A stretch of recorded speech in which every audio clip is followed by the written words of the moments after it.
believe in the ripple effect.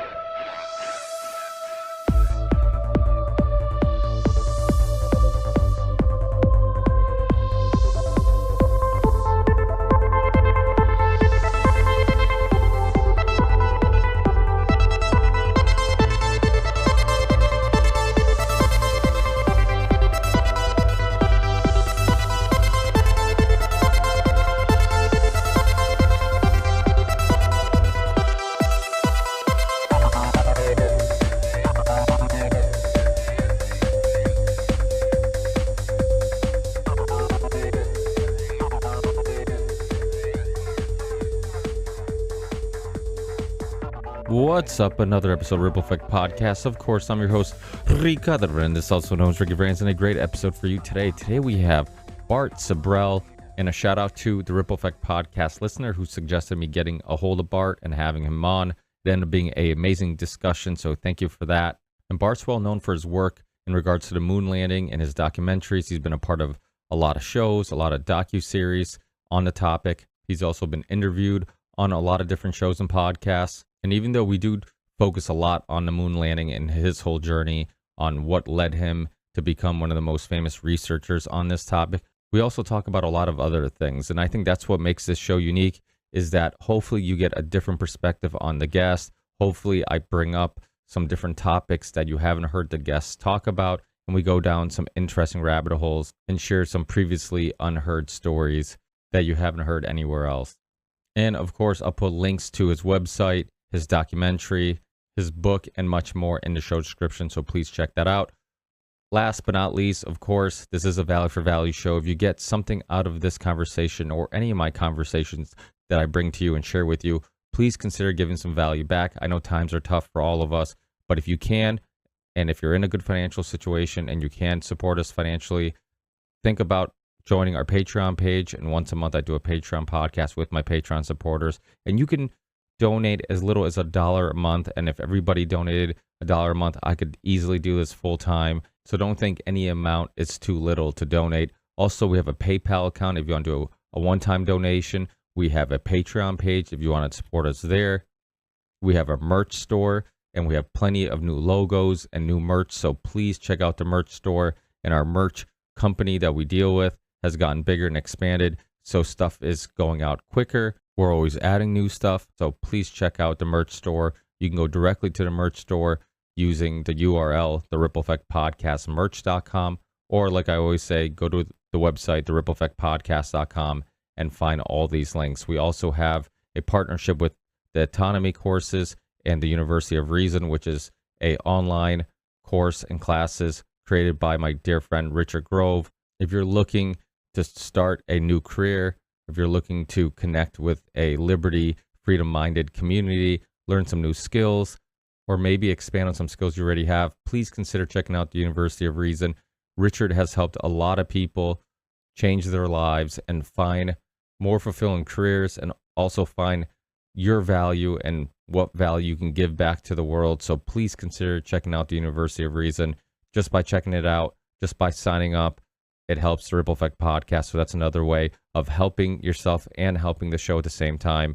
We also have crypto wallets if you want to donate Bitcoin or Ethereum.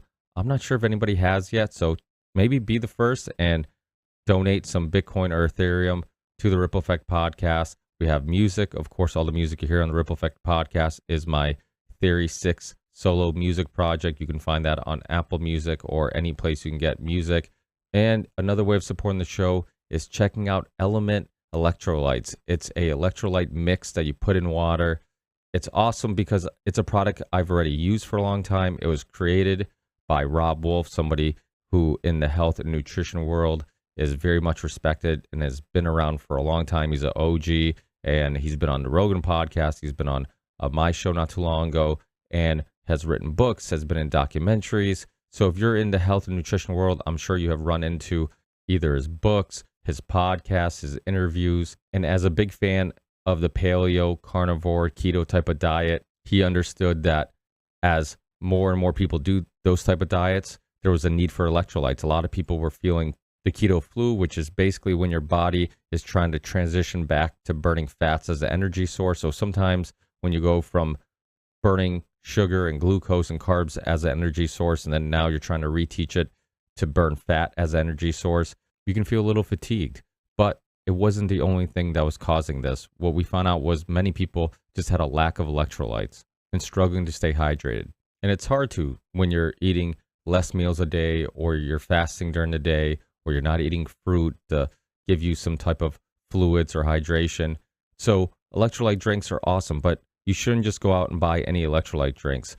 There's some out there that are just full of sugar, full of really cheap ingredients, and Element is only sweetened with stevia, and all the electrolytes in Element are premium ingredients. So if you deal with headaches, muscle fatigue, or if you just want something that tastes good that will help your performance, check out Element. It's a great alternative to water if you want something with flavor, if you're just bored with water. If you use the link below, which is drinkelement.com/the ripple effect, you'll get a free gift, which I believe is a sampler with every single flavor that they offer. And every time you use that link, you'll get that free gift. So you can get some electrolytes in your diet, get a healthy drink, and you can help support the Ripple Effect podcast. So as you guys know, I'm not a huge fan of sponsors, but when it's a product I already use and the creator of it is somebody that I've been a fan of for a long time, then why not? I don't have any problem promoting or talking about products and people that I'm a fan of that are doing awesome stuff. So please check out all the ways to support the show on the rippleeffectpodcast.com or in the show description. And that's it, guys. Enjoy the podcast. Check out my other show, The You Don't Wanted, which I host with Sam Tripoli, Midnight Mike from the OBDM show, and Charlie Robinson. Make sure if you're watching the Ripple Effect podcast, you're watching it on platforms like Rockfin that actually contribute to the content creators, and you can tip the content creators on Rockfin. And that's it. Enjoy this conversation, guys. Thank you, everybody who has donated or helped the show by writing reviews, liking, and subscribing on every platform that you can do that. And I'll see you guys in the next one. Peace.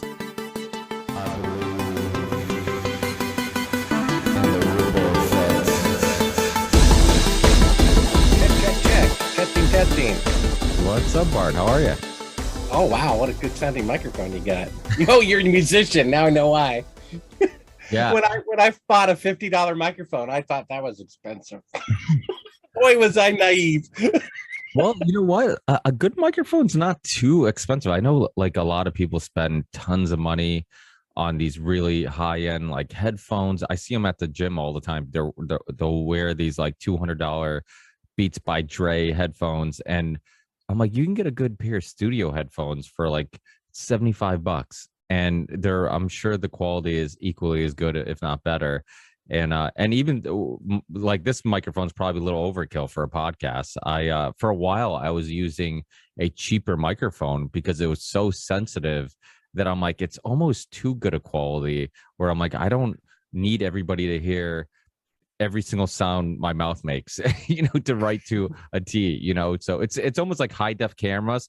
It's like, it gets to a point where I'm like, I don't know if I want something. Exactly, because a feature film should not look like video. And it's interesting. I've been looking at monitors color correcting since I was 18 years old. So that's like 35 years ago. And I guess coming up, I guess I need to start saying that's 40 years ago. Let's see, 40, 58. Yeah, 40 years ago.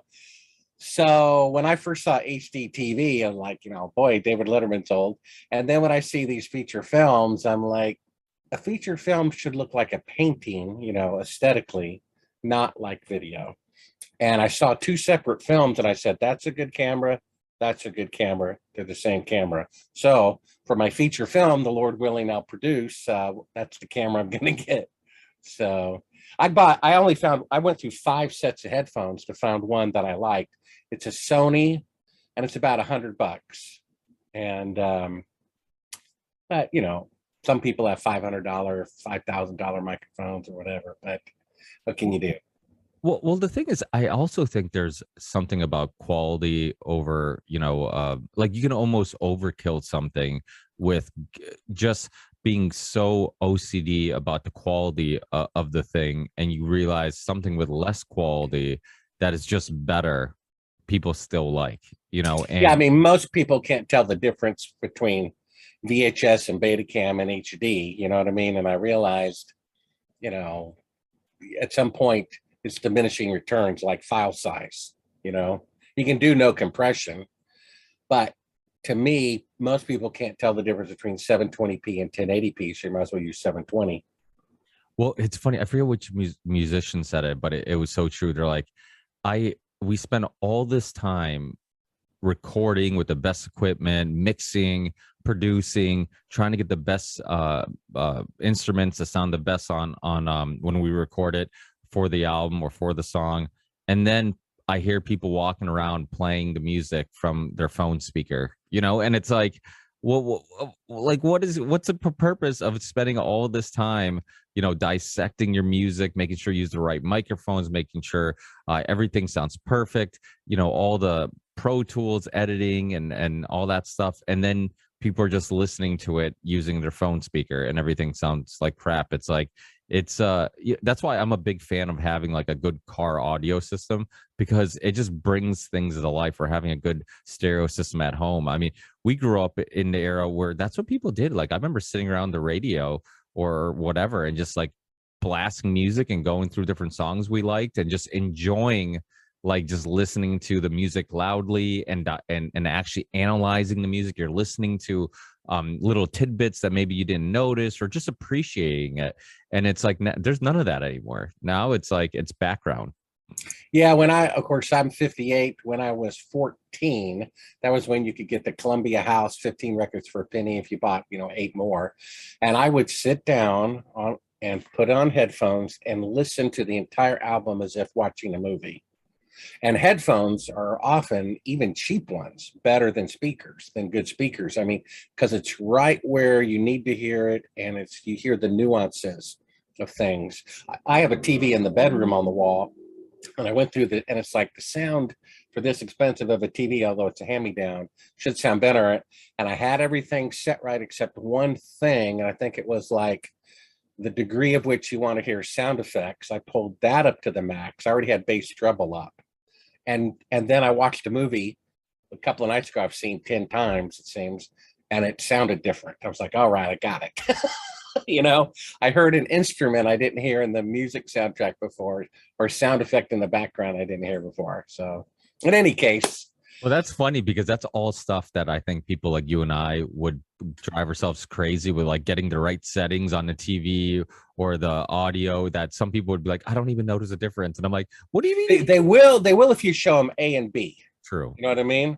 But if you just show them A, it's good enough for them. But if you show them, it could be this or this, to go, oh yeah, I guess it is better video, better audio. But and to highlight one of the points you're making in regards to like quality, I also believe, like, sometimes I watch older movies and I'm like, this is the way a movie should look like. It should look a bit grainy, a bit not as realistic, like you said. And without a doubt, like I think we're gonna get to a point where like movies are almost too high quality, and it's gonna just look like real life, and then it's not gonna feel like you're watching a movie. And you see with podcasts, where there's people who will contact me and they're like, hey, I want to start a podcast and give me advice, and I'm like, yeah, this is what I use, but you decide what you want to use. Now tell them, I'm like, listen, like, there's a lot of people who use shitty microphones and shitty equipment and still have successful yeah, because it's the content of it that people care about. Look yeah, at the first feature film I saw on an HD TV, because I've been in network television and control rooms seeing live feeds. It looked like a live feed, and I said, I know this is a 20-year-old film shot on 35 millimeter, and now it looks like video. It's like looks worse. And so it's like, okay, I've seen 2 films recently that look the way they should look, and I'm sure they're shot HD with the right camera, but they don't look like video. They look like film. I was at an art show once, and this guy had painted a painting, several of them, of like underwater scenes with like scuba divers and coral. And to me, they looked like a photograph. He was that good. So I said to him, thinking I'm complimenting him, it looks like a photograph, and he was insulted. And so A film should not look like video. It should look like a painting colorized. It's like I always try to get it accurate, hue especially. Then I put it a tiny bit toward red, just the tiniest little bit, and I boost the saturation up just the tiniest little bit, and it looks better. It looks, not like video, more like them. Anyway, we can go on for a while, but Well, are you a believer, by the way, or are you, what's your theology? I would guess. religious wise? Yeah. It's funny because I have my own personal story about that because I was born in Portugal, and I'm sure many of the listeners have heard me share this story before, but I was born in Portugal and I came to America with my parents. We're from northern Portugal. My family were farmers, and then I came here, and so I was raised Catholic. That was typical Portuguese thing, Western European thing. I was raised Catholic, and then I got something about the organized religion thing that really turned me off in regards to like going to Sunday school, or we call it aside from the sexual immorality, embezzling, and hypocrisy. Well, I didn't know anything about that quite yet, but believe me, it would have just justified my actions even more, because I would resist it. I mean, I always want to kind of go against the grain a little bit, and I would ask questions. And when I would go to CCD, which is what we call Sunday school, I was Catholic too, so you're talking to someone who knows what you're talking about. So when I was, you would ask questions, and they would almost get mad at you for questioning things or highlighting things that didn't make sense, logical sense. It was almost like they were getting upset that you were questioning something that they so strongly believe. So it would cause a lot of friction. And then after a while, I'm like, these guys are just crazy people who aren't looking at this logically. And then I fell in love with atheists, right? With the Christopher Hitchens and the Dawkins and not so much Sam Harris, because he always seemed to rub me the wrong way, some of his beliefs, but the others definitely, and many others that I'm like, oh, look, they're looking at things logically. Like what they're saying is making much more sense than what they're saying. And then like I get really just curious and intrigued with their philosophies and worldviews. And then little by little, I'm like, okay, I think I might have just left a team and joined another team.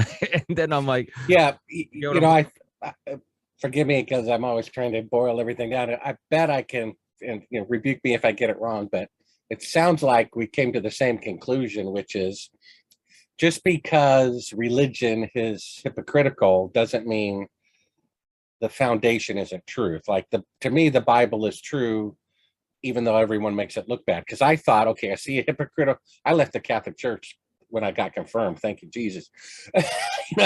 And I threw the Bible out with the Catholic Church. But when I read the Bible, I'm like, oh, this is pretty straightforward. It's not flattering at all. All the heroes make mistakes. King David, a man after God's own heart, killed a man to cover up his adultery with the guy's wife.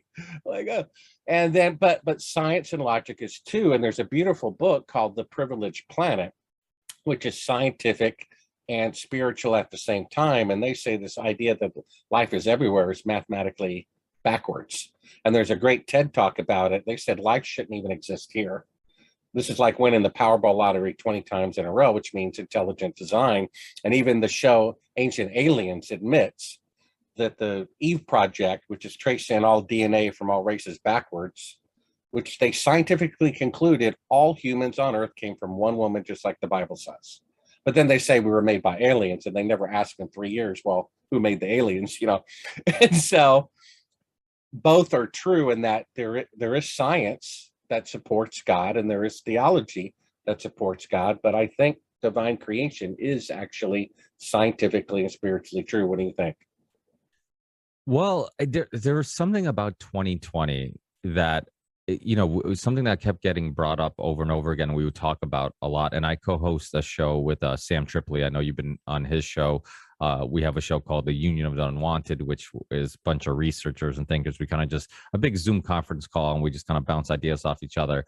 And with something we would bring up a lot is this how we feel like we're in this spiritual battle. Like there's something spiritual going on. Like there's almost supernatural. You can't really quantify or really describe, but you felt like something was going on. And I'm a big fan of Michael Millerman, who I just had on my show, and he's a philosopher and just a really intriguing guy.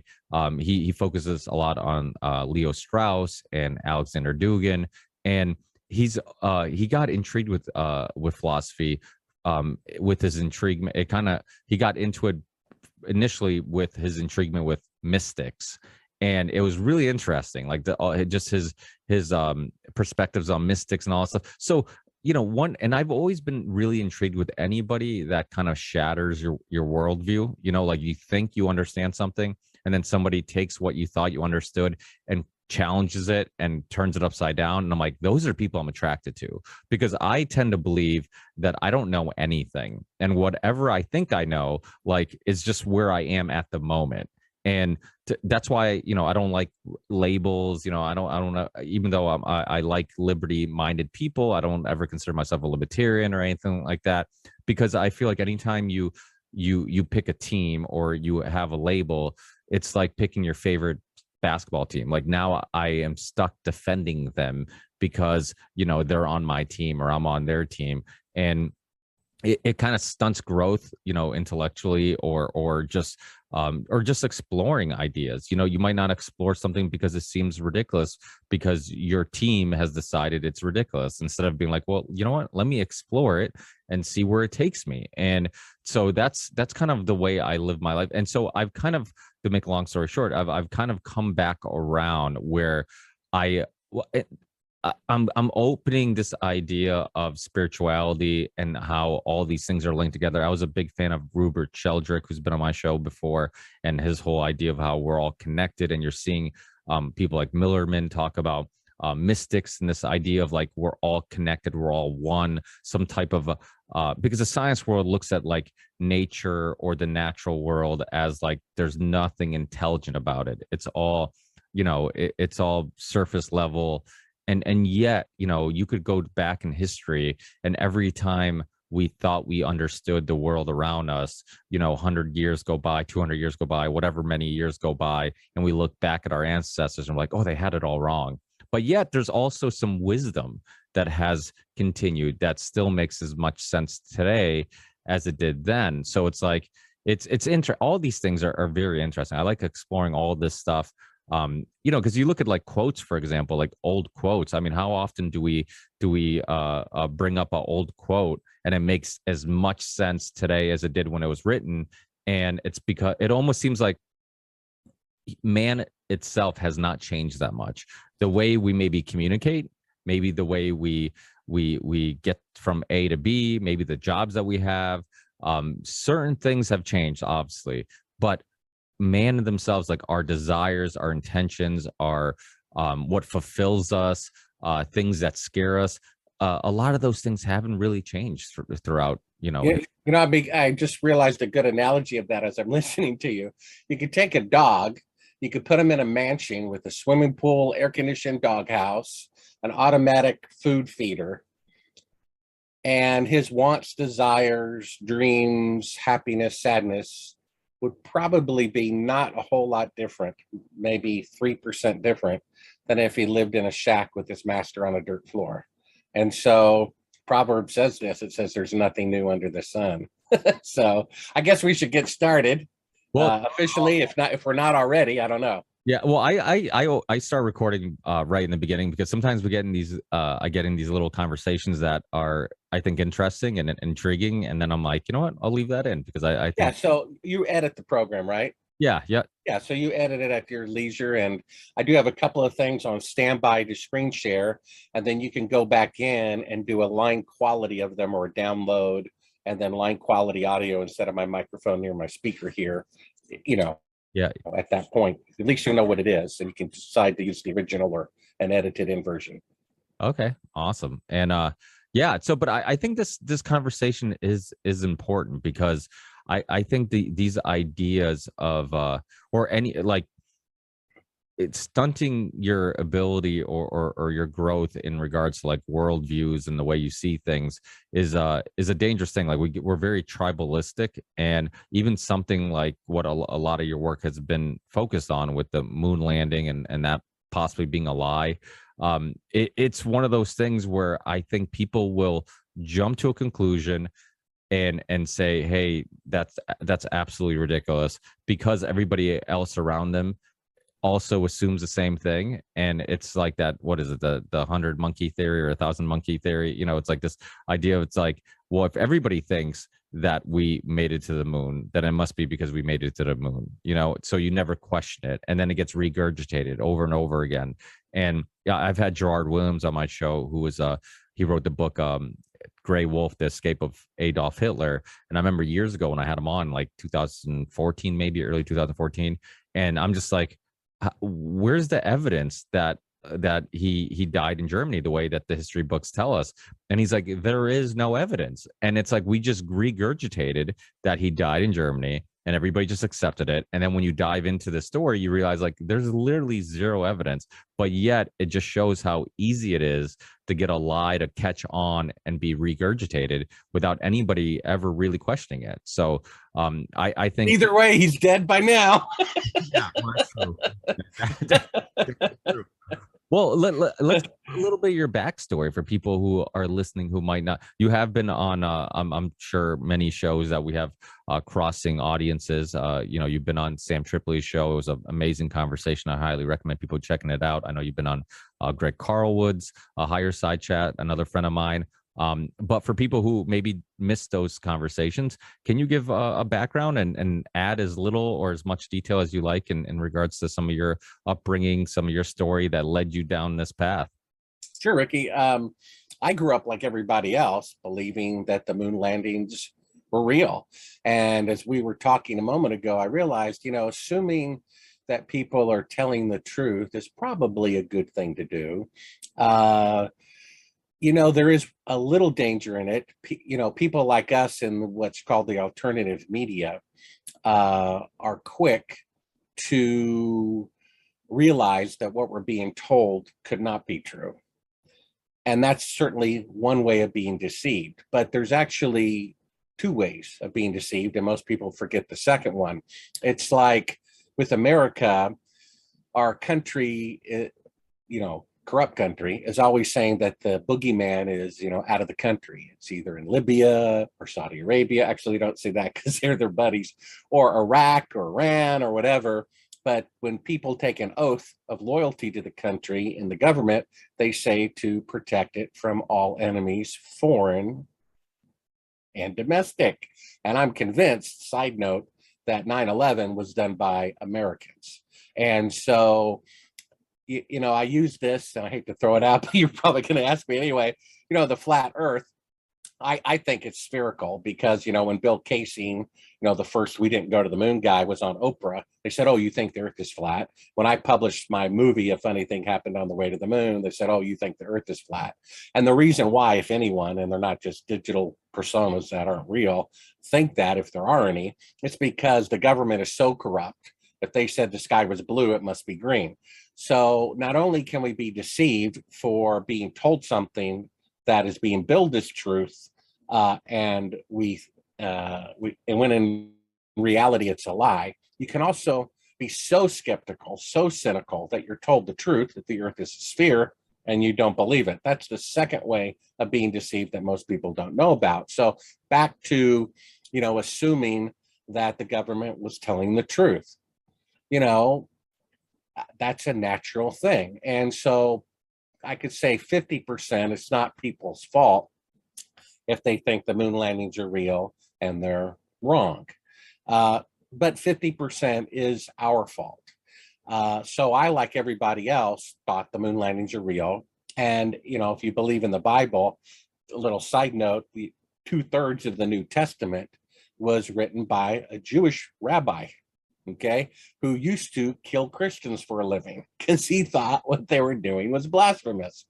So when he was converted, that was so powerful, to Christians. You mean the Christian killer is now a Christian. They didn't believe him at first. So I'm kind of like that. I was the biggest fan of the moon missions. I had about 15 9x12 color prints of Apollo 11 on my wall from the age of 4 to 14. 10 years, seeing them every day of the year. 3,650 times I believed that the moon landings are real. So for me, with my father being in the aerospace type of business, to become the greatest critic should tell you something there. I've already thought that the moon landings were real a large portion of my life. And so to go from the biggest fan to the biggest critic should itself be a testimony. And we were talking about before, not being boxed in one particular view. And I talked to a professor at an aerospace university who said, the moon landings are real, and I'll never think any otherwise. There's nothing you could say that would convince me he's in that box. And I said to him, well, what if you saw Neil Armstrong on national TV tearfully confessing he lied about it, they were fake? And this guy said, I still think they were real. So then I realized, multiple times God says in the scriptures, pride comes before a fall. And it even says that pride blinds people. So what the box is that people get stuck in, and I hopefully would be doing a podcast soon in a couple of months called Bart Sibrel's Box Escape, and that's what the logo is pride. And if I were writing the dictionary, Ricky, I would say pride is the unwillingness to be wrong. And then God says, God opposes the proud and gives grace to the humble. So what's the definition of humility? In my mind, it is the willingness to be wrong. You see, I was willing to be wrong. So I believed him from age 4. I was 4 when they allegedly walked on the moon to 14. Saw those pictures 3,650 times. And then I see Bill Casey, a gentleman who worked for Rocketdyne during the Apollo program for 6 years. He had the highest security clearances because he was an English major, and he would edit confidential classified memos from the Pentagon to von Braun back and forth to correct their grammar, to make them look a little more educated than they really were. And he saw a memo from von Braun to the Pentagon in the late 60s that said the likelihood of us going to the moon and returning the astronauts alive with 1960s technology is about a 1 in 10,000 chance. So they bluffed like in poker and tried to make America and the Soviets think we were more advanced than we really were. So, excuse me. So after I see that TV show when I was 14, I'm like, oh, I had an open mind, right? I was willing to be wrong. And I remember going to a church once that prided itself in being right about every theology, whether they were right or not. They had to have an answer for everything. And one sermon, they said, who here likes to be wrong? And I was the only one who liked being wrong, because number one, I'm not walking around in error. And number two, I'm learning something new. So after I see Bill Casey as a 14-year-old saying the moon landings are fake, I go to those pictures and I look at them. And let me tell you, the pictures from 1970, and 69, if you can find an old book on eBay or in the library and borrow it and lose it, and of course compensate them for not returning it, they look a little bit different. The pictures now that they've color corrected show the background blue, bluish gray, and the soil bluish gray. But originally, because they sent probes to the moon, the soil is very much a caramel brown. So in these pictures, you had the soil caramel brown, but the background, was gray blue. So you could see a line, and I'm like, oh, I think that's what Kubrick meant by eyes wide shut and hidden in plain sight. Then I start seeing as clear as day. Now, how can that be?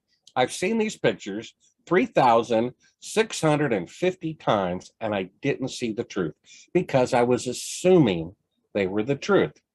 When I looked at them with just a tiny little bit of open-mindedness and criticism, instantly, my eyes were opened and I saw brown soil, blue background, fake backdrop, real soil. And then the guy's arm is bent in the most famous picture with wrinkles throughout the spacesuit. Now, the thing is pressurized, and even NASA puts metal joints in the bending parts now because without them, you can't really bend your arm. It would take an enormous amount of effort to bend your arm. But his arm is leisurely bent, and there's wrinkles in that thing. And then you have to ask yourself, well, how many wrinkles are in a balloon? Not any. So the thing isn't even pressurized because they were designed for 1/6 gravity, and the cooling unit had to be removed because they're on Earth and the guy would fall over backwards. And he's still being suspended by cables because in every other picture, you see an antenna sticking up off of that backpack. But in that picture, there's no antenna. And in the original picture, right above the backpack is a dark black, and a little bit below that is a slightly less black. You can see a line going across where they pasted something on top at the last minute to cover up the cables, helping him not fall over, which inadvertently cut off the antenna. And that's why it's not there, because how is he going to communicate, right? So then I'm thinking, isn't that interesting? So another 10 years go by. I'm at that point 24 years old, and I'm actually, I'm a filmmaker, so my job as a filmmaker is to make fake scenes look real.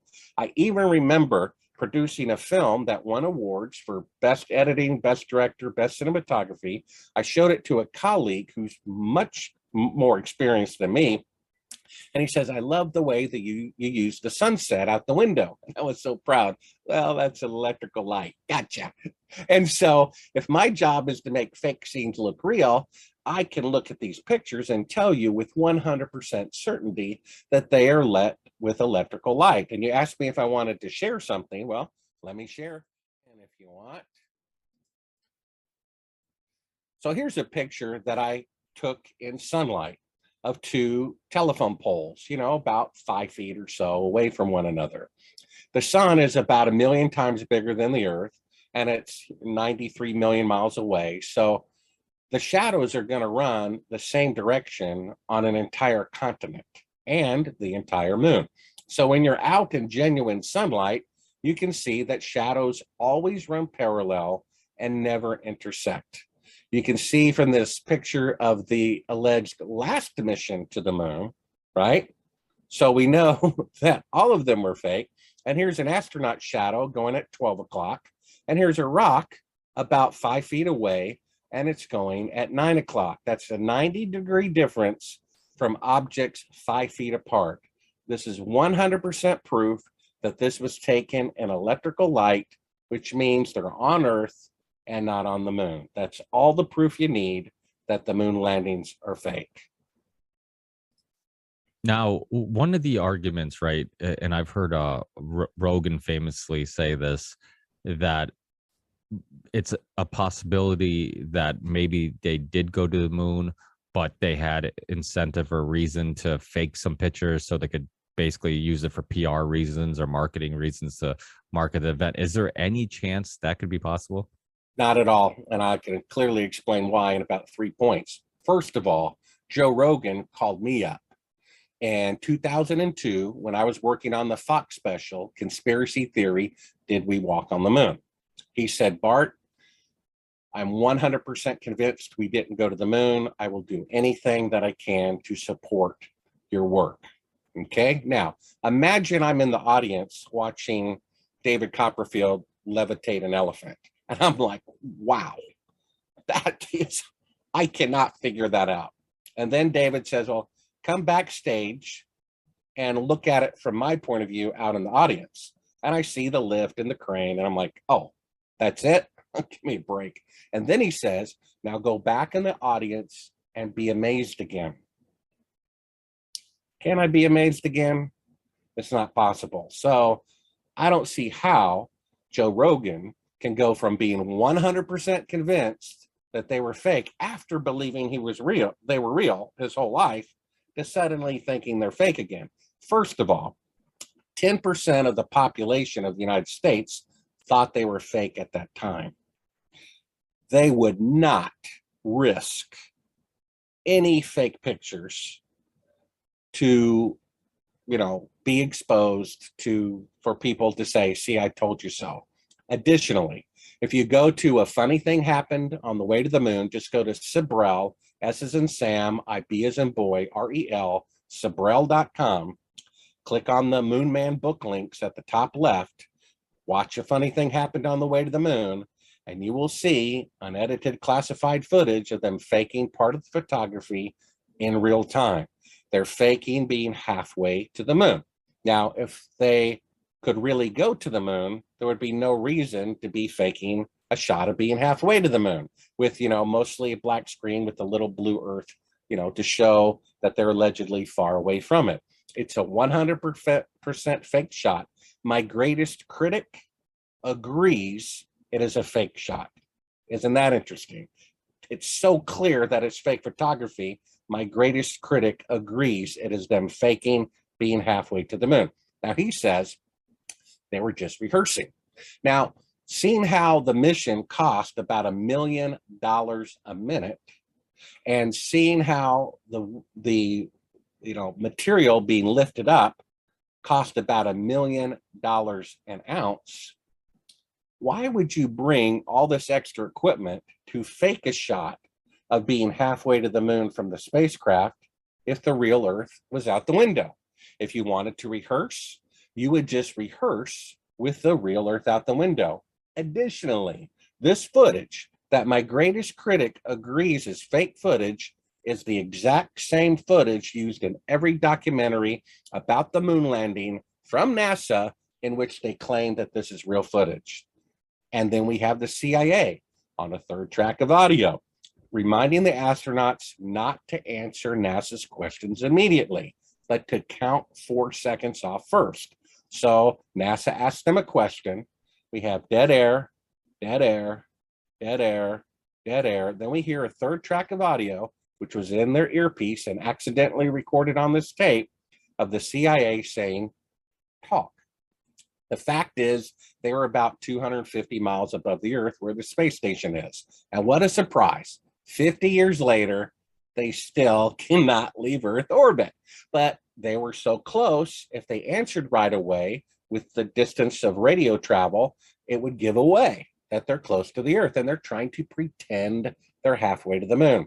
That's why the CIA said, don't answer questions immediately. Count off 4 seconds, talk, and then answer. We have all that on the tape too. And then you can prove through simple deductive logic, okay? Right now, in the 21st century, and almost a quarter into it, NASA can only go with an astronaut 1,000th the distance to the moon with the most modern technology available. So what they're really claiming is that 50 years ago, when all of NASA combined had only 1/1,000,000th the computing power of a cell phone, they went 1,000 times farther than they can go today. How is that possible? Let me say to any critic, if you can show me just one time in the history of the world where a technological breakthrough could not be repeated 50 years later and wasn't 10 or 100 times better 50 years later, maybe I'll consider that the moon landings are real, but it's never happened. When Lindbergh flew across the Atlantic in 1927, 10 years later, there were thousands of aircraft flying across the Atlantic, 100 times more complicated than the technology 10 years earlier. When they blew up the atomic bomb for the first time in 1945, 10 years later, atomic bombs were 1,000 times more powerful. If they could go to the moon on the first attempt with 1/1,000,000th the computing power of a cell phone, 10 years later, we would have been on Mars, and today we'd be in another solar system, and there'd be bases all over the moon. Technology does not go backwards. It's impossible for technology to go backwards. So if they can only send astronauts 1,000th the distance of the moon today, how could they possibly send them 1,000 times farther with 5 decades older technology? It doesn't make any sense. And if this weren't a religious attachment to people, they would accept the fact that the moon landings are fake. And what it really is people don't want to live in a world or live in a country where the governments are that corrupt. So they choose to believe that the moon landings are real. And in my book, Moon Man, which you can get in Sibrel.com, a third of the book is the how and why we didn't go to the moon. A third of the book is the behind the scenes espionage adventures that I never talked about before, including being drugged and kidnapped by the CIA, interrogated with true serum or something like that, me escaping their custody, peeing in a cup, giving it to a friend to take to a lab in his name, not mine, to prove I'd been drugged by some exotic drug. And that lab was broken into over the weekend, and the only thing stolen was my urine sample. And then the last third is basically, telling people this is relevant. This is a wake-up call, because what we have murderers and gangsters at large running our country. The fact that they faked the moon landing is proof of that. 9/11, the Gulf of Tonkin, and even the Kennedy assassination witness list killed many more people than the moon landing fraud. That maybe they killed 15 people to cover it up. But it's the most important fraud that the government does not want out, because it's burned in people's hearts. They prayed for the astronauts. They waved their flag. They cried. And if they find out that that is a lie, I think it will pull the finger out of the dike, and government, corruption will be exposed. I showed this footage that even my greatest critic agrees is fake photography from the first mission to the moon. I showed it to an NBC news director. He fell back in his seat. He turned pale white, and he says, "Oh my gosh, we really didn't go to the moon." And I said, "Yeah, what do we do?" And he thought about it and said, "Bart, I can't air this. This will cause a civil war. I'm not going to go down in history as the person who caused a civil war in America." And then 10 years later, another NBC news director said, "We want to buy the exclusive rights to air this footage." And right after they filmed me, after they showed the footage, the package was completely done. Somebody in the government called NBC and told them, "Do not air this, program, or we will start disconnecting, your camera on board the, International Space Station. May pull your FCC license and things like that." The same thing happened to the BBC. The BBC had bought the rights to A Funny Thing Happened on the Way to the Moon, and 3 days before it was to be broadcast, somebody from America called somebody in Great Britain and said, "Do not air this program." And there you have it. Multiple people, multiple journalists have agreed that this proves that the moon landings are fake. And then not only that, Ricky, in Moon Man, which is at Sibrel.com, second to the last chapter, we have a deathbed confession from an eyewitness who was there at the time. The chief of security at this particular military base, which you have to get the book to find out, on his deathbed, he admitted that he was there when they filmed Apollo 11, June 1st, 2nd, and 3rd of 1968 at his military base. He stood beside President Johnson while they filmed it.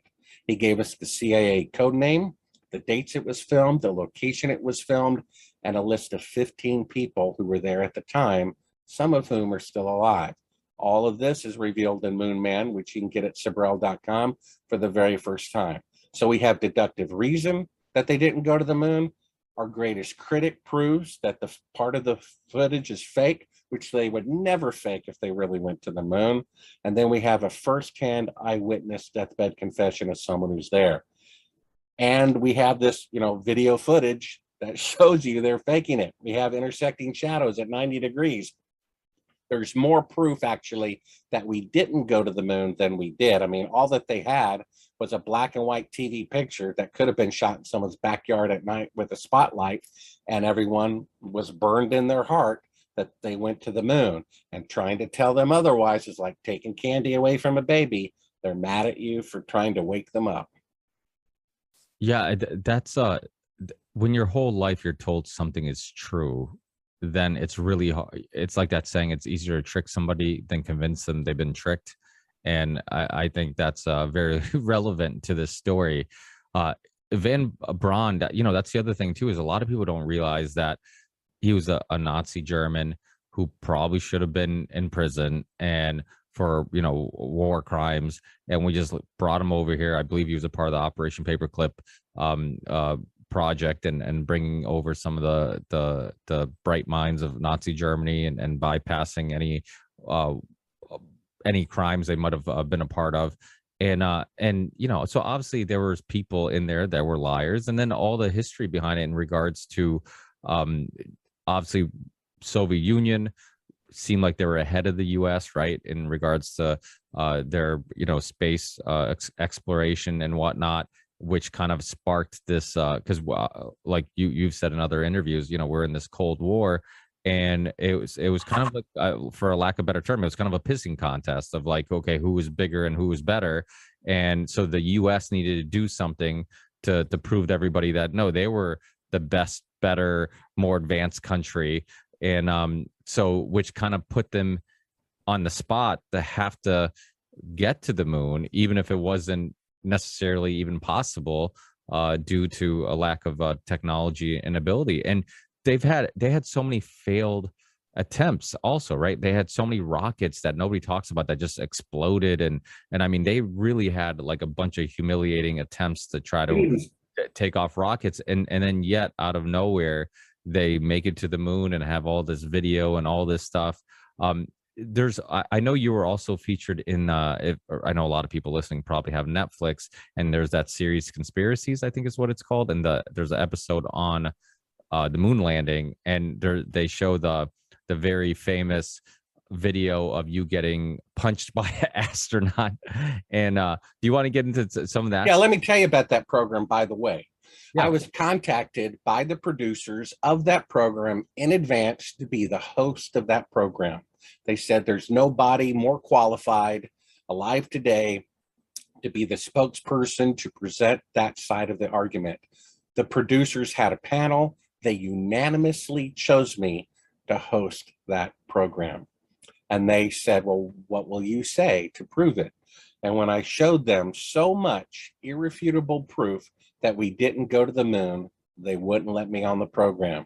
One of the things that they do is they take a piece of radioactive material that's so harmless, they can hold it in their hand. And they put aluminum or something in front of it, and a Geiger counter on the other side, and remove the aluminum to say, see, the radiation is reduced.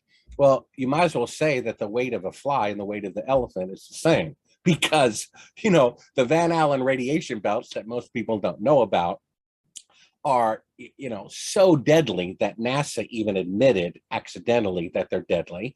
And they said word for word in a video that's linked in my movie or in my book, the technology to survive going through this radiation has yet to be invented.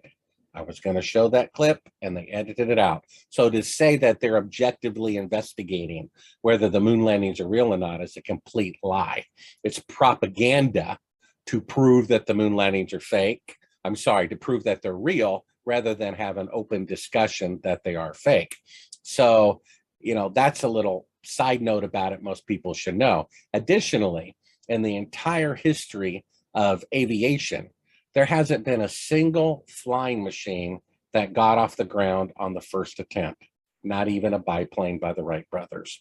In fact, the 747 aircraft, which was made with 10 years newer technology than the Apollo program, went through 168 engine tests before they could lift that off the ground. And that's after millions of aircraft had already been built. Then you have the rocket to go to the moon, which had never been done before, which is about 1,000 times more difficult than any space mission or aeronautical aerospace mission ever accomplished.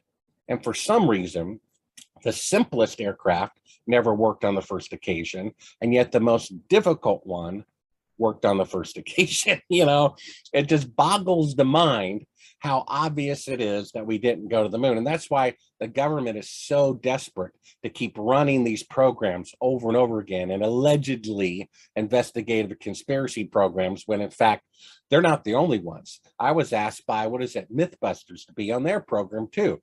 And when I, outlined exactly why we didn't go to the moon, they wouldn't have me on the program. And it happened again. The National Geographic asked me to be on their program. And I showed them this footage and this footage and this reason. They paid me, they interviewed me, and they would not allow me on the program because I so convincingly proved that the moon landings are fake. So to say that, these programs are seriously investigating the reality of the moon landing fraud is not true, with maybe the exception of that first Fox special. And even their network executives would not allow us to air the most number one proof, which is that shot of them faking being halfway to the moon with the track of the CIA audibly telling them how to do it. So, if they really went to the moon, Ricky, then anyone who says otherwise is an idiot.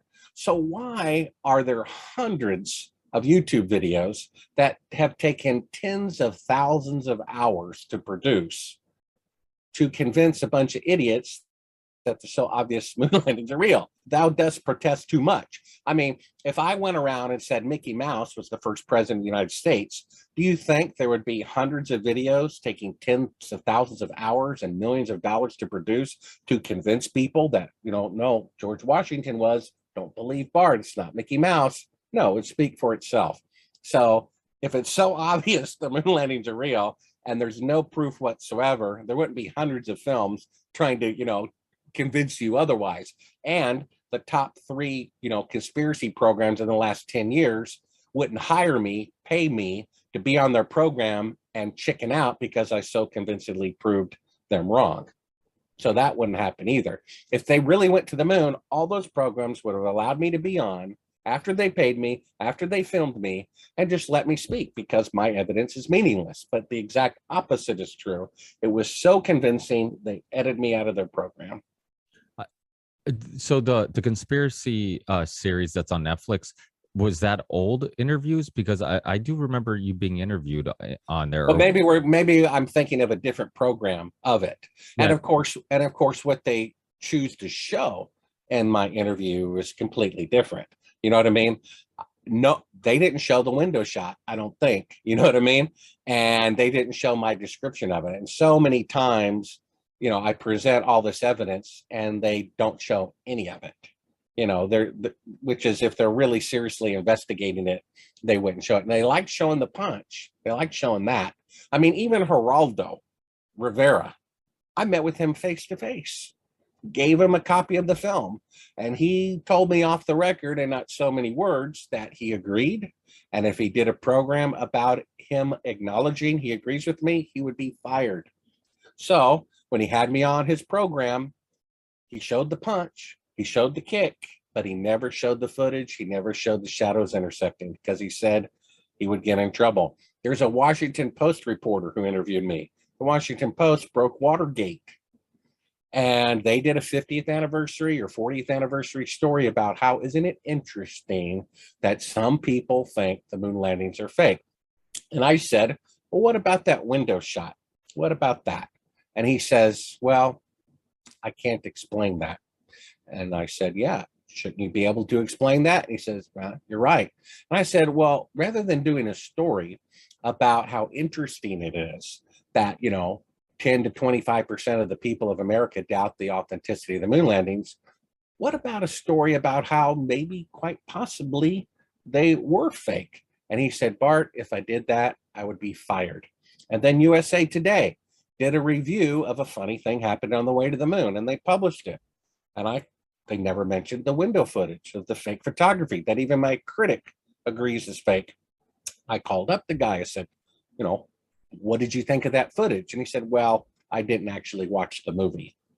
And I said, wait a minute, you wrote a review of a movie that you didn't watch? And he said, yeah, I wrote it based on its concept. Why is that guy not fired? You see what I'm saying? We don't have a free press, as you well know. You know what I mean? When An NBC executive says, they were not allowed to air it. A BBC executive says they were not allowed to air it. A Fox executive says they were not allowed to air it. And you have a Washington Post reporter who says I'd be fired if I did a story about how they might really be fake. And another NBC news director who agrees that they were fake, that I have proof that it was fake, and he's afraid to air it because he thinks it'll cause a civil war. That's journalism today. Well, the thing is, somebody who has a history in film and Hollywood and movies, you would be able to see those tricks that they were trying to play much faster than the rest of us. And you're not the only one, because Massimo, this Italian filmmaker who did 9/11 and 9/11 a New Pearl Harbor documentary. It was like a 5-6 hour documentary. He's an amazing documentary filmmaker. And same thing, he's done a documentary on the moon landing. I think it was called American Moon. Mm-hmm. And another guy who has a history in film, who could really notice when there was some fuckery, for lack of a better term, going on, and really dissecting it. I think one of the dangers in the public understanding that it was a hoax or we were lied to about it is that it would shatter people's worldview. Like it's like if one of the things we celebrate, that's in American history, one of the things that we made these astronauts celebrities, and we all celebrated it, and we all it's written in the history books. If we find out that could have been a lie, I mean, I think for many people it's like, well, what else could be a lie? Like maybe everything's a lie. And that could be dangerous too, because like you said before, and I think it's a very good point in regards to people in the alternative media world, or people who, for lack of a better term, are conspiracy theorists, how you can go drastically in the other direction. It's almost like I don't like my organized religion that I was raised in, so I'm going to go to the other extreme, the atheists.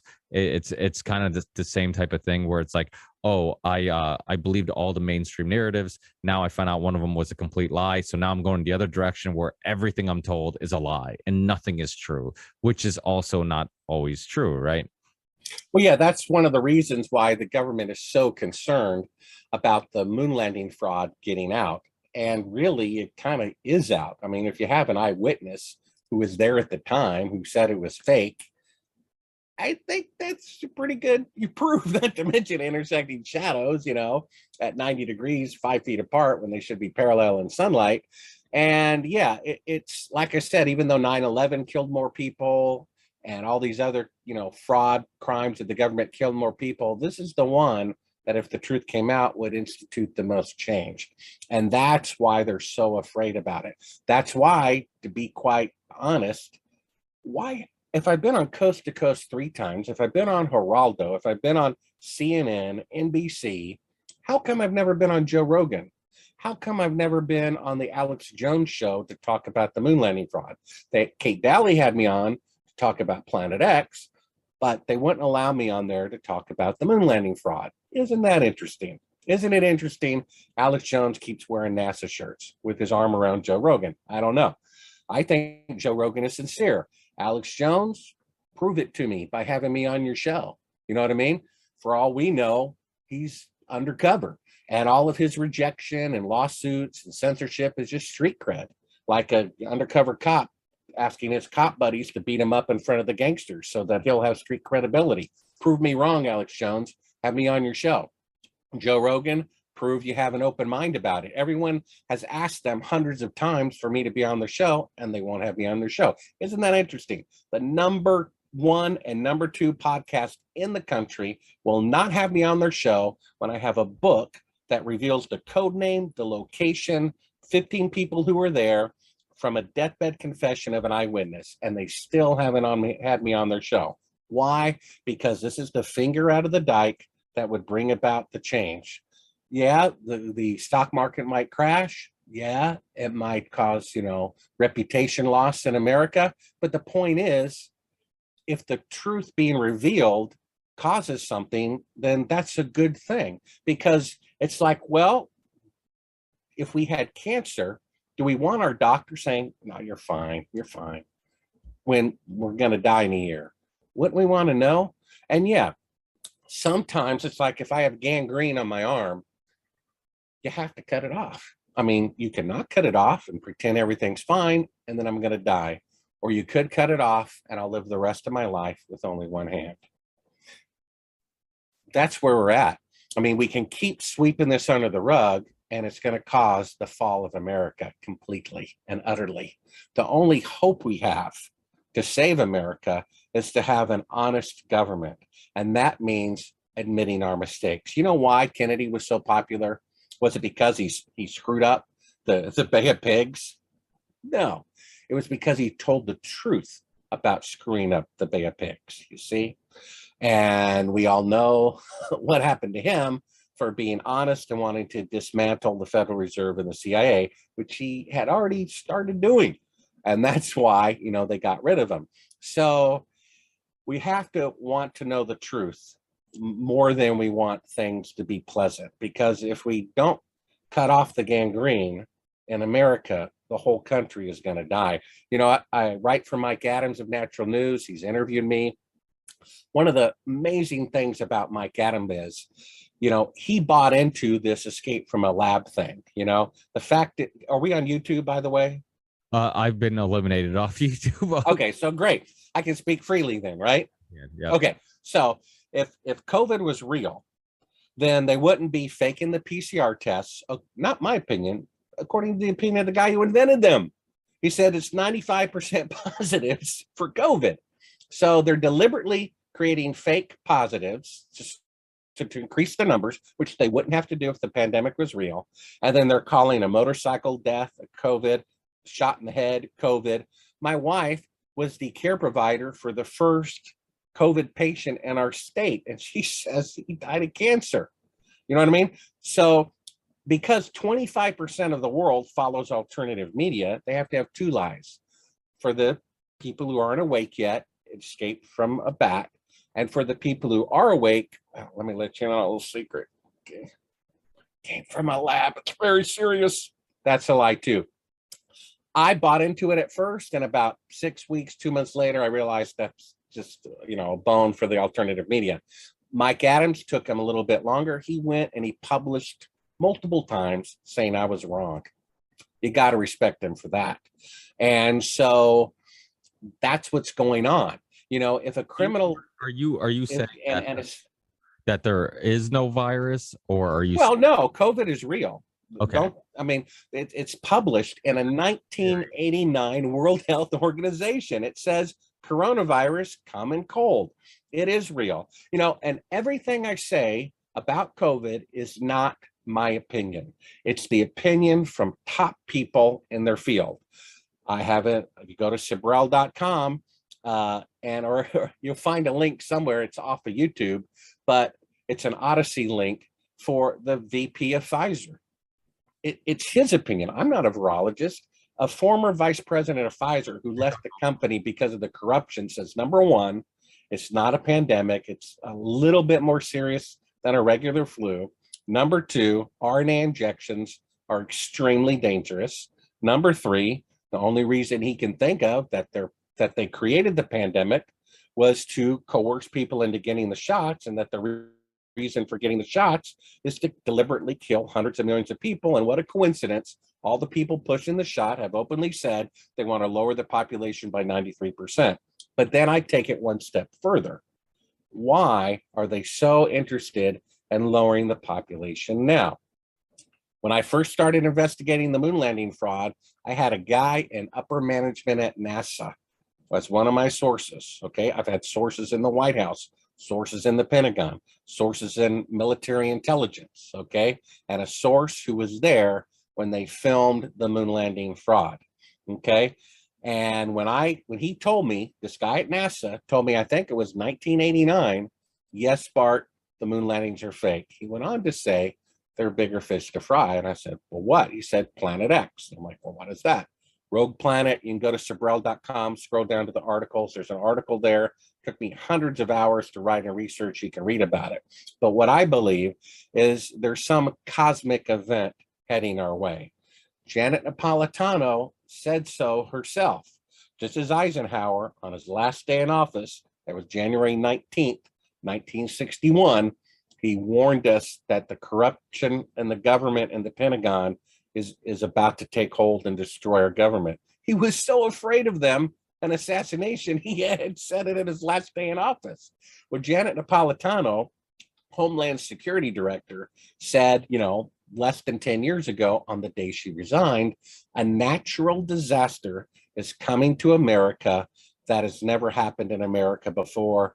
And whoever follows me is going to need a big bottle of Tylenol to deal with it. So there's actually 3 clues in that. We know it's coming. It's a natural disaster. We know it's a natural disaster that has never happened in the 245 years of America before. And the third hidden clue is it's a natural disaster that you could predict years in advance. So we've had volcanoes, we've had earthquakes and fires and floods and so forth, and you can't predict any of those years in advance. But a comet, an asteroid, a rogue planet is a natural disaster. And they have never happened in the history of America. And you can know about them years in advance because of mathematical predictions of geometry. So it's my opinion, just like the Pfizer, and I add one opinion to it, the pandemic is fake. They're doing it to get people to take the shots. They're doing it to lower the population. But the reason for that is because they know, in my opinion, there's some solar system galactic disaster heading our way. And when that happens, even according to the Bible, half of the population of the world is going to die. It says so in the book of Revelation. It says there are signs in the heavens. It says there are meteor showers out of Jesus's mouth. The stars are going to fall from the sky like ripe figs. I think that's a meteor shower. So rather than have half the people of the world die in 1 year from the ripple effect of this cosmic event, in my opinion, they're doing a pre-burn. They're gradually, relatively, lowering the population, getting ready for that event, because they still want to travel. They still want to go to hotels, right?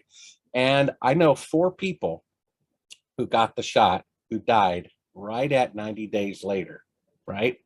And so who does it take out? The elderly. I plan on producing a feature film.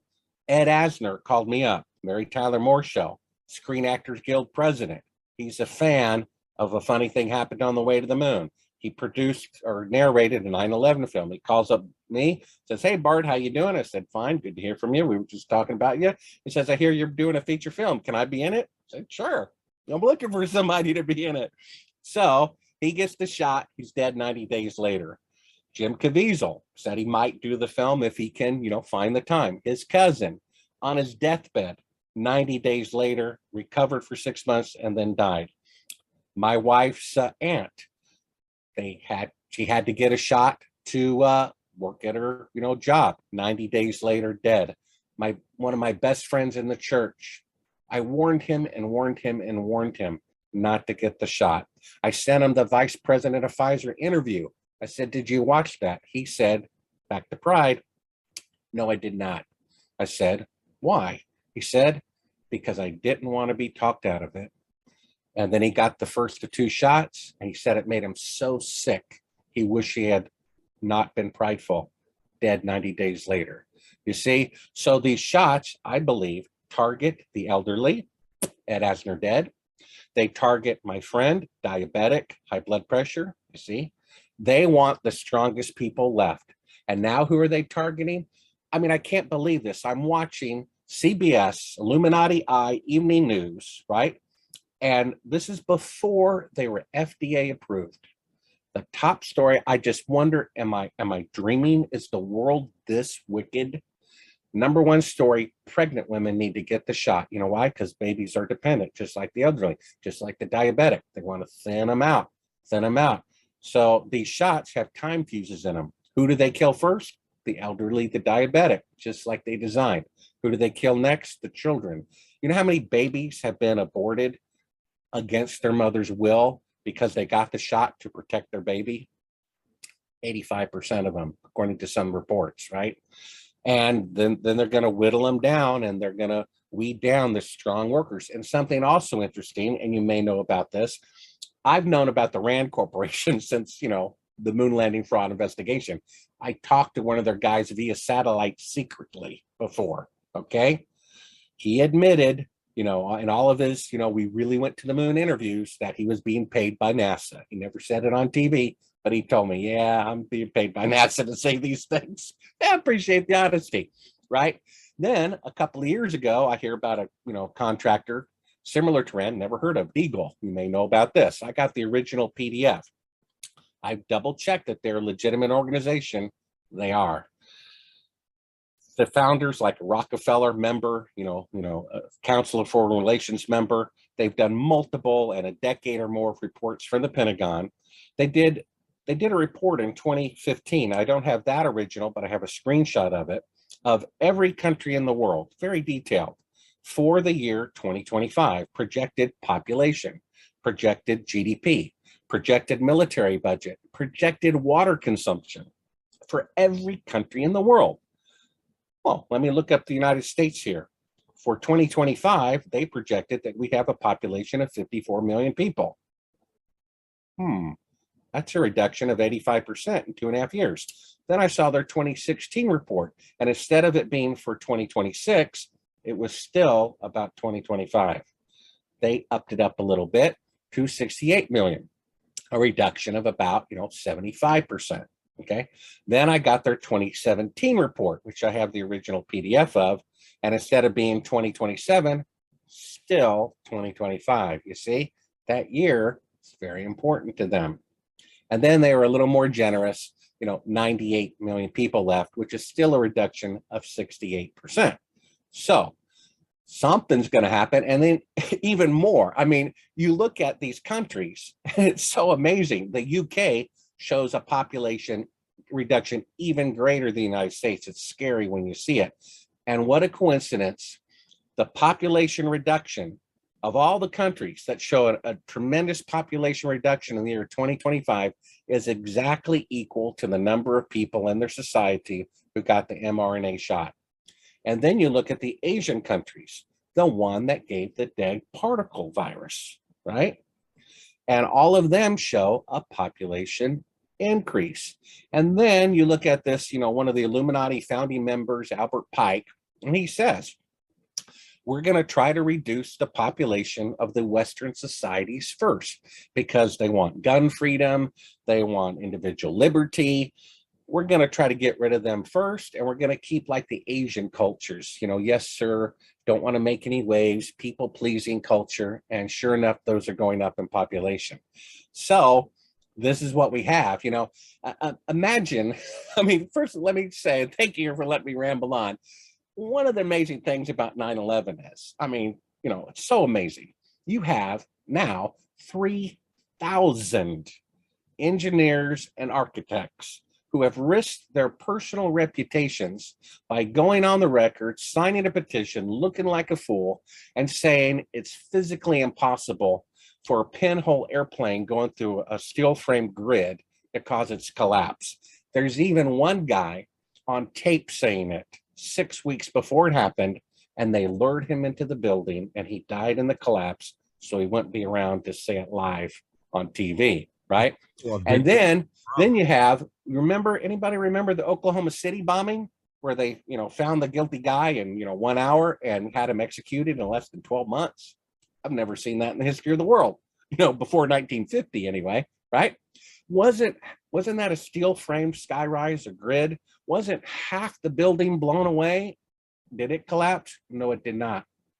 And then I asked people in the military, what about Building 7, the third building that collapsed? What's that? Never heard of it. I was at the hospital having a little heart procedure done. One of the guys in the surgery room saw my name, said, I want to shake your hand. I've seen a funny thing happen on the way to the moon 50 times, literally 50 times. And then I say, what did you think of Astronauts Gone Wild? Never heard of it. Now, how can a fan of a funny thing happened on the way to the moon not know of Astronauts Gone Wild unless they're completely controlling the searches? How can a guy in the military not know that a third building collapsed on that day, which is total proof, that they didn't go to the moon? So if it weren't such a god to people, you would have aerospace. You see, that's their god. That's their, pinnacle. We went to the moon. Aren't we great? You know what I mean? And of course, they won't admit it. They don't talk about it because they'd have to admit they were wrong. So this is the world that we live in. This is what's going on. Back to Mike Adams, he said something so profound. He said, when he was talking about former CIA director, I think his name is John Brennan, he said, these people, and people in the Pentagon like him, they're gangsters. That is so accurate, it boggles the mind. The guy even looks like a gangster. He's always got this mean, mad face. Look at the pictures of the astronauts. I didn't realize Michael Collins died, or maybe I forgot. I looked up, double checked, and I see his picture of his face. The best one, the best picture of him. He's unhappy. He's unhappy because he lived his whole life lying to his fellow Americans. And that's the thing. They gave these guys medals of honor. They held ticker tape parades for them. Imagine if the heroes of our country, the cream of the crop, the greatest heroes, what they're known, the heroic thing they're known for is a lie, and we're given congressional medals of honor because they lie so well. That's the problem with our country. That needs to change. Yeah, you hit on so many important things, and I rant all the time on the show, so I'm glad somebody else is doing it for a change. But yeah, you hit on so many. Well, the only reason I clarified if you thought the virus exists, because as you know, that is a theory that has circulated. I've had Dr. Tom Collins on the show in the past, and he's one who has very much conflicting opinions on viruses and what causes disease and whatnot. And that's just another example of somebody that I love talking to, because he might make me look at things differently, or at least from a different perspective. And then I believe the Pfizer doctor you're talking about, that video, and I think it was Dr. Michael Yadon, who you couldn't find that video anywhere. I remember sending it to people when it first started surfacing, and then it started disappearing from the face of the earth. And I'm like, how is this guy not credible? I mean, he literally worked for. Of course, and I actually did everybody a favor. I took that. I think it was the High Wire. Del Bignol, I think is his name. And I took that and I basically just took out all of his questions and side talk. And I have the exact same content in half the duration. Go to Sibrel.com, scroll down to the very bottom Odyssey link, and you'll see an edited version of the Dr. Yearden from the High Wire, which says the exact same thing in half the time. I spent, days working on that. And again, I'm just sharing the opinion of the professionals. I didn't say the moon landings are fake. A manager at NASA said they were fake. You know what I mean? Bill Casey, who worked there, said they were fake. A guy who was there when they filmed it said it was fake. I'm just passing on the information. You know what I mean? Yeah, Del Bigtree. Actually, Mike Adams was on the show years ago. He was one of my first guests, I think, in like 2014 or late 2013. And yeah, so I've been following his work for a exceptional person, just mind-bogglingly honest, integrity, hardworking, pure souls you'd ever meet.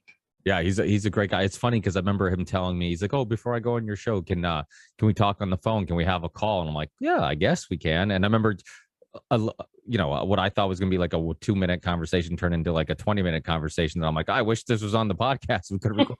But he was such a sweet guy. He was so nice and so sincere. Yeah. And he admitted he was wrong. I don't know of any alternative media person who went out on a limb on an important topic and later said I was wrong about that. He's the only one. And I trust a person like that. Absolutely. I think, on this show, I do it all the time. And I usually I'm attracted to people like that. Like people, it's like, I don't care if you're right or wrong, but if I truly, sincerely think you're just truth seeking or trying to understand yourself or the world around you, and you're making mistakes along the way. And usually ego messes everything up, because ego is what gets in the way of you admitting that, like, oh, maybe I got this wrong.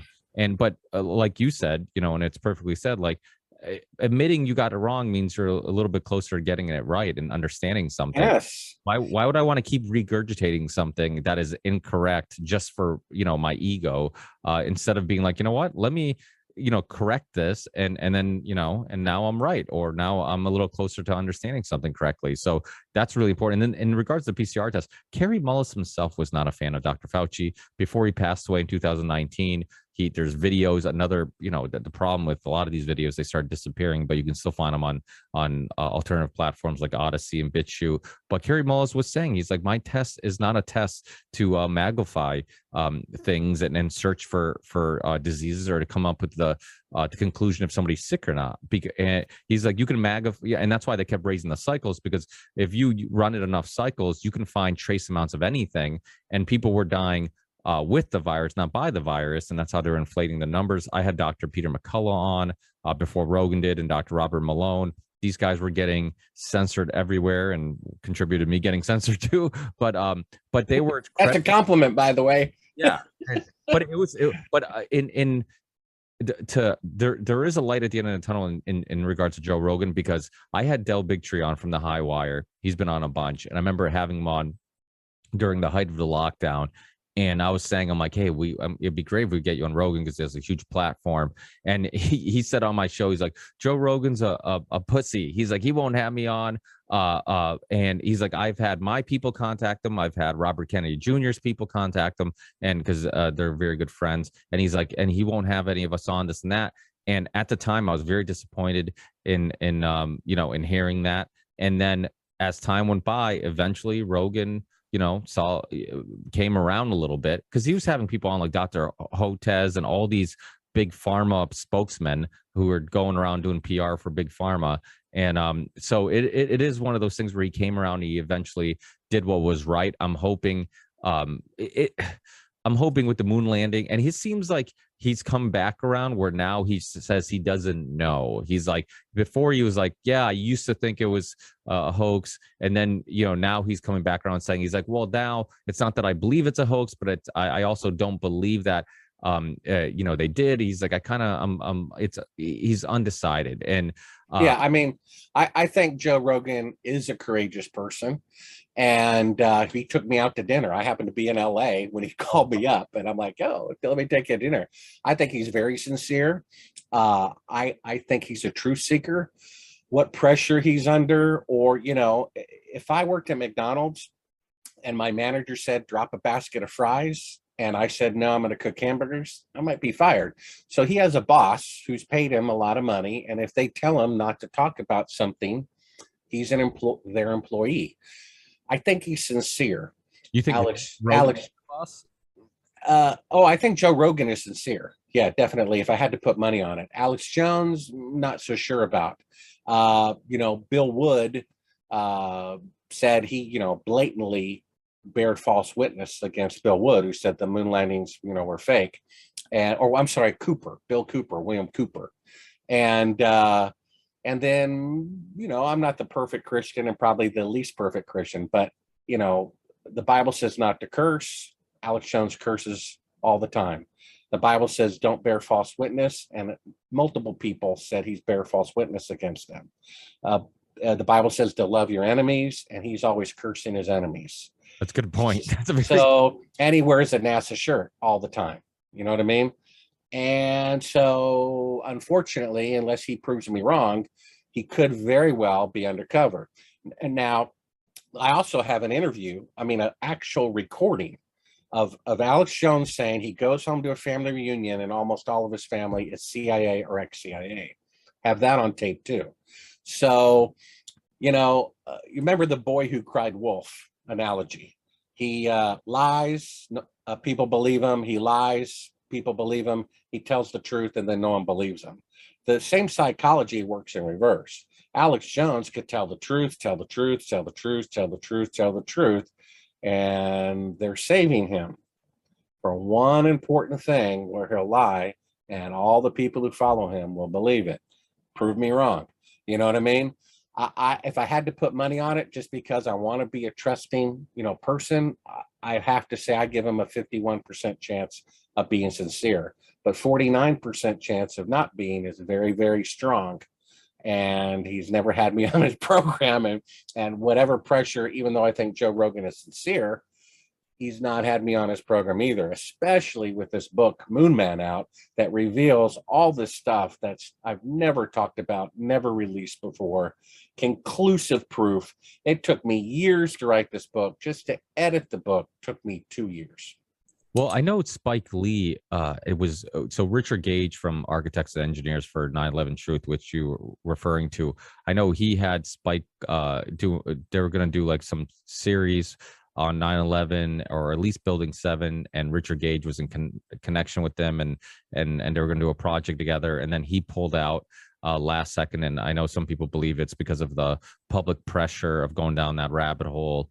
And so you know, for me, it's much easier for me to be outspoken. I want to believe that if I had as many eyes on me as a Rogan, that I would still be, and I do believe I would, but I don't know that for certain. You know, the amount of pressure that he deals with, every single thing he says is dissected and is a headline and is like, you know, every single, we're casually having this conversation. Of course, you know, this show's on a lot of different platforms. Somebody might say something about a comment or something that they disagree with us about, not a big deal, but not to the level where you have what's supposed to be news organizations are reporting news, now reporting what Rogan might have said or not said, which is just ridiculous. Yeah, that's why one or both, you know, or let's say there's top 3 podcasts. I don't know who the third is. Obviously, it's Joe Rogan and then Alex Jones and whoever else. The CIA has to have infiltrated at least one of those. Has to. They have an unlimited budget, and that's what I would do if I were them. So who that is, I don't know. I mean, if the CIA called me up, I met with them privately, and they said, we'll pay you $100 million to go on national TV and say the moon landings are real, I would consider it, because I could give to the poor. I could, you know, build churches and everything. I would have to, I admit it, I would consider it. You know what I mean? Well, that's like God sorted out. You know what I mean? I don't know. I'd be tempted. One of those things where you're looking at it, okay, is this might never get out. And well, I mean, you've been stating that obviously you've been trying to spread the truth about it for a while now anyways. So it's like, okay, but I can do a lot of good with this money. So it's still a noble, I'm not to not to call it a noble lie, because to quote the book, but it's you know, it's one of those things where I can understand the logic behind it, where it's like, okay, well, I've tried to spread this truth for a long period of time. I've attempted it. And he's like, with this money, I could really do some good and do some of these other things I enjoy to do. And I think all of us, most people want to believe that when they're put in the situation, they know exactly how they would react. And I think even people with the purest of hearts, if enough is on the line, they might second guess themselves. And even if just that, maybe just second guess yourself, maybe you still make the right decision, you know. But we're all flawed humans, and we're all capable of making mistakes. And I think we all try to do our best, but without a doubt, we're flawed. We have you know, desires and wants and selfishness and ego, and all these things get in the way of, you know, of decision making. So being honest about that, I think, is a good thing. And I think people appreciate that honesty. I think there's a reason why Rogan is as big as he is, because people, you know. I don't think there is a noble lie. Now, during wartime, you can be deceptive. You can make the, you know, enemy think you're going to invade here with fake information and invade here. You know, I don't think there's anything wrong with that during wartime. But the way the government acts is we're always at wartime, which is completely not true. And Jesus said, "The truth will set you free." He didn't add it, except on these occasions. You know what I mean? And the fact is, if the truth came out, I mean, if one of the astronauts went on national TV and every network aired it, I'm sorry, the moon landings were fake. Good would come from that. There, you know, it would be messy, like popping a boil or cutting off a gangrene limb, but healing would come from it, and all the deep state gangsters will run for cover. What Joe Rogan, Alex Jones, and anybody else in the government who's a good guy, who's afraid of losing their job, afraid of being killed, need to understand is, when the Boston Massacre occurred, and it might have been provoked by the, you know, good guys in, you founding fathers. We don't really know what happened, but basically, nevertheless, the British people started killing Americans for protesting their tyranny. And at that point, the founding father says, that's enough. I'm willing to die. My wife and children are willing to die. I'm willing to lose all the property I have, because this is a moral issue of right and wrong. And so all those people in the government who can become important, valuable, life-changing, eternal-changing, history-changing whistleblowers who are under pressure to keep their job, under pressure to not be, killed or blackmailed or whatever, need to realize, like I did, who turned down this project at first for fear of my life. 5 years later, I realized, I'm going to die anyway. And if they didn't go to the moon, this is important for the truth to come out. And I'm going to die anyway. I might as well die for a just cause. That's what everybody from Joe Rogan and Alex Jones to me and you and anybody in the government who can come forward and confess these crimes needs to understand. Plus, when you stand up for a bully, they run away. So this is it. This is an important moment in history. The truth needs to come out. It may not come out until the Messiah returns, but it sure would be cool if it came out anyway. And on Judgment Day, which everyone is going to face, including the people who are afraid of losing their jobs, losing their life, whatever, if they play it safe and make tyranny last a day longer, they're going to be held accountable for that. And even if you're an atheist and don't believe in an afterlife and don't believe in God or judgment, do you want to be known throughout all eternal history as being a coward? Or do you want to know that you stood up and being counted for what is right? Now is the time for these people to come forward. Now is the time for Alex Jones and Joe Rogan to change their mind and take a stand. They're going to die anyway. And God promises that if you do what is right, he will take care of you. And I completely agree with you. That's a great way to start wrapping this up. It's the noble eye thing. I agree with you. It's I'm also not a fan of this idea of doing harm for some greater good. And I think, unfortunately, a lot of the elite, for lack of a better term, that's their psychology, and that's the way they look at the world, is that they're doing harm, but they have this illusion that they're doing it for humanity. But that's also because they think that they're the ones who should be making those decisions for humanity, that we're That's not right. I'm sure Bill Gates and George Soros, so that they can sleep at night, have wired their brain themselves to justify doing what they're doing. And if I'm right and a comic is heading our way, and in their minds we're already the Walking Dead, they're putting down an animal that's going to die anyway. No. To commit adultery to save a life is not worth it. God says don't commit adultery. You see, God says don't lie. So the truth will set you free means the truth will set you free. And I don't know if you saw, Raiders of the Lost Ark #3, he figured out the first puzzle, he figured out the second puzzle, the third one was step off into a cliff. And he couldn't figure it out. He did it anyway to save his father. And we have to do it anyway, even though we don't understand it, because it's right. We're going to die anyway. Might as well do it now. Now is the time. Absolutely. Yeah. That's a great words of motivation for people to get up and do something and live a life of fulfillment and purpose. And for people listening who want to check out your documentary, get your book, is there some spots that are better than others to get that stuff, or you prefer? Yeah, very simple. And if you would please, during the interview, just put over me during the entire show if possible, Bart Sibrel of Sibrel.com.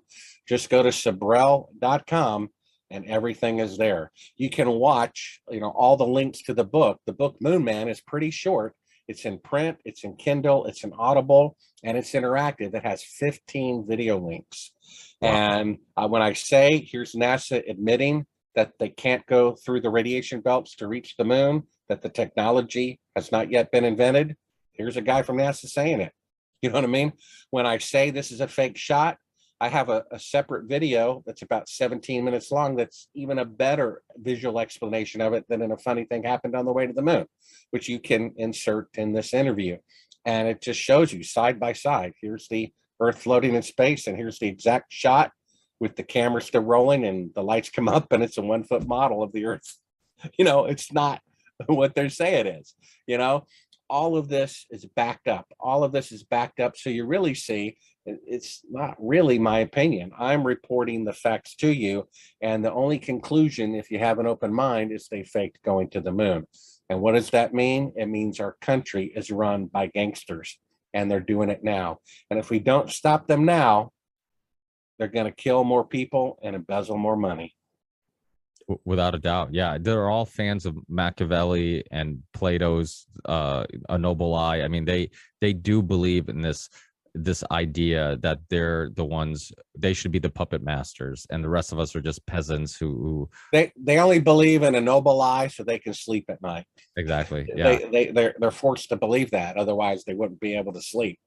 Yeah. Well, without a doubt. I mean, I think that's a big part of the psychology of those who make these decisions and knowingly do harm to others, is that they do justify it in their head. That it's like you said, it's a lot of it is the way they deal with it. It's the way they and that's why you look at a lot of CEOs of companies, or a lot of people get in politics, and they have the same psychology as or identical as psychology to a psychopath or a murderer. It's like they have these psychopathic tendencies where they can justify their poor decision making and their actions, and they have a way of reasoning in their minds the things that they're doing, regardless who they're harming. So I think some of us, we have guilt and remorse, and that prevents us from doing harm to others, but they obviously don't have that. So I would just say, if I may, in conclusion, go to Sibrel.com. The book is in print, Kindle, and Audible. I read it, and scroll to the very bottom and you'll see a game.